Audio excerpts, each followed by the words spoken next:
ರಾಜ್ಯದ ಬೇಡಿಕೆಗಳನ್ನು ಮಂಡಿಸಿ ಒಂದು ವಿನೂತನ ಚಳುವಳಿ ರಾಜ್ಯಾದ್ಯಂತ ಸುಮಾರು ಕೋಟಿ ಕೋಟಿ ಈಡ್ಗಾಯಿ ಹೊಡೆಯುವ ಚಳುವಳಿ. ಎಲ್ಲಿ ಅಂದ್ರೆ ಅಲ್ಲಿ ಈಡ್ಗಾಯಿ ಹೊಡಿಬೋದು. ಒಂದು ಸ್ಥಳ ಅಂತೇನಿಲ್ಲ, ಮನೇಲಿ ಬೇಕಾದರೂ ಅಡುಗೆ ಮಾಡ್ತಾರೆ ಹೊಡಿಬೋದು, ದೇವಸ್ಥಾನದಲ್ಲಿ ಹೊಡಿಬೋದು, ಮಸೀದಿಲಿ ಹೊಡಿಬೋದು, ರಸ್ತೆಯಲ್ಲಿ ಹೊಡಿಬೋದು, ಎಲ್ಲಿ ಅಂದ್ರಲ್ಲಿ ಹೊಡಿಬೋದು.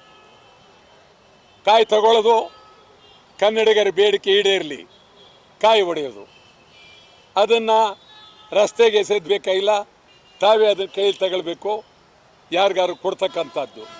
ಇದು ವಿನೂತನ ಚಳವಳಿ. ಈ ವಿನೂತ್ ಚಳವಳಿಯಲ್ಲಿ ಬೆಳಗಾವಿಯ ಸಮಗ್ರ ಅಭಿವೃದ್ಧಿ ಬಗ್ಗೆ ಮೊದಲನೇ ಸ್ಥಾನ ಚಳವಳಿಯಲ್ಲಿ ಮಾಡಿದ್ದೇವೆ. ನಾವು ಬಹಳ ಗಂಭೀರವಾಗಿ ಮಹಾರಾಷ್ಟ್ರ ಏಕೀಕರಣ ಸಮಿತಿ ನಿಷೇಧ ಆಗಲೇಬೇಕು,